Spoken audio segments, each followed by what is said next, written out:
Why backups might not save you from ransomware. Hi everyone, Leo Notenboom here for askleo.com. So one of the things I talk about frequently, of course, is backing up and the critically important nature of making sure you've got yourself completely, securely, and regularly backed up. The other thing, of course, that's coming across the radar a lot lately is ransomware. And one of the things that we've been saying basically since ransomware started is that ransomware, which for the record is software malware that encrypts the data on your machine, holding it ransom so that if you want to decrypt it, you must pay some kind of amount. We've been saying for a long time that the best protection against ransomware that can effectively turn it into a non-event, an inconvenience at worst, is to have backups. If you suddenly have ransomware encrypting files on your machine, then you basically restore those files from backups to the state they were in before the ransomware happened. There are, of course, complications with that, but these are all complications that can be overcome. The first pushback I keep getting whenever I say, do your automated backups, leave your drive connected, yada, yada, is that ransomware has started to encrypt backups. In other words, you go through the process of backing up your machine as you should. The backup image remains on a connected external drive, again, in my opinion, as it should. Ransomware comes along, and of course, it starts encrypting your data files on your C drive, your primary drive. But while it's at it, it actually goes out and encrypts your backups, so you can't use them to recover, making ransom or paying the ransom the only potentially viable approach to getting your files back. Again, there are ways around this. There are ways to prepare for this. There are two. Every once in a while, at a schedule on your convenience, take one of those backups offline. Make sure it's inaccessible. Don't disconnect your backup drive. Backups protect you from so much more than just ransomware. You want that to be happening automatically on a regular basis without having to think about it.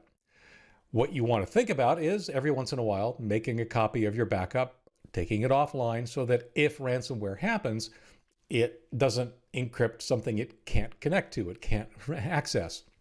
The other solution, of course, are backup software that actually takes proactive steps to protect against this. Macrium Reflect is the only one I'm aware of right now. They have something called, I think it's Image Guard, that basically uses Windows security settings to make absolutely certain that nobody, including you or me, can access those files without going through Macrium Reflect. In other words, the program does what it needs to do with its backups. It updates them, it creates them, it deletes them when you run out of space, depending on how you've got things configured. But it's all automatic. It's all handled by Macrium. And if you try to do anything outside of Macrium, it doesn't work, including trying to encrypt the files with ransomware. That's actually the approach I prefer and I'm using myself. I have Macrium Reflect backing up my machine on a regular basis for just that reason. And I have Image Guardian turned on, again, to ensure that the backups, should I ever have malware that happens to be ransomware on my machine, the backups are preserved. The other problem that people complain about, or at least raise as an issue, is what happens with cloud storage. If a file in your OneDrive folder gets encrypted, well, OneDrive dutifully replicates that up to your cloud and replicates it to your other machines so that all of the files on all of the other machines, all the different copies of that file are automatically encrypted and held ransom. OneDrive and Dropbox specifically, and maybe some of the others, have features built in that sometimes will even detect that a large number of files have been changed. And oh, by the way, if that was ransomware, would you like me to reset your entire OneDrive to the state it was in before that happened? In other words, they're providing you a very easy to access backup of your files before ransomware hits. So backups are great. Use them, create them, do them all the time. And yet, as it turns out, ransomware continues to evolve. And one of the ways that it's evolving involves not being able to restore from your backup, because what they're doing actually isn't backup related. The scenario is this.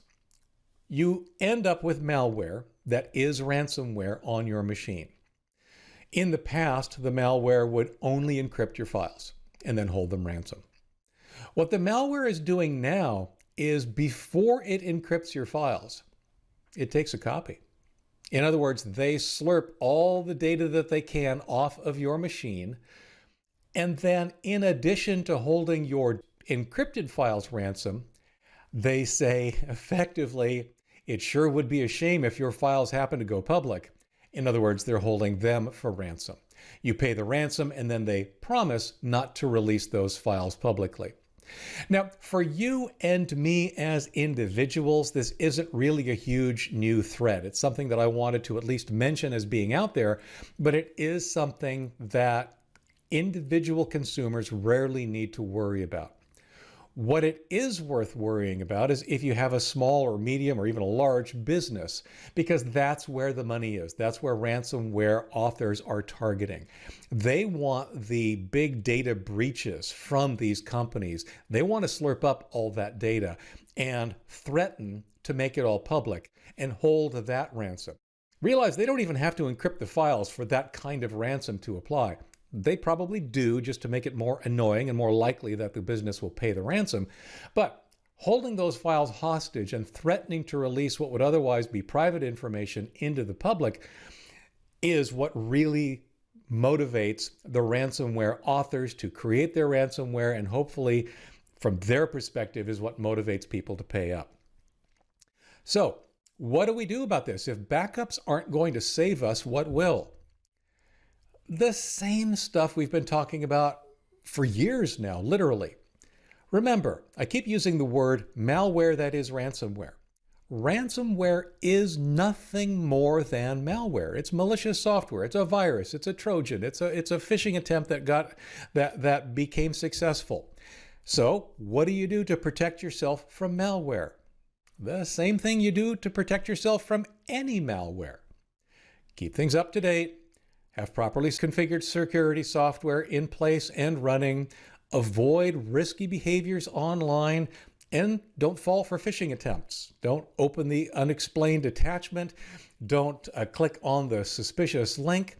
Know what to look for and know not to do those. Those are the ways that most malware is arriving on machines these days. But like I said, there's nothing specific about ransomware in that description. These are the things you should already be doing to keep yourself as safe as possible online. And absolutely, no matter what, whether it's going to save you or not, keep backing up, because I can guarantee you it will save you from something. In fact, it's more likely that it will eventually end up saving you from something that isn't ransomware at all. For updates, for links to related articles, for comments and more, visit askleo.com/134173. I'm Leo Notenboom. This is askleo.com. Thanks for watching.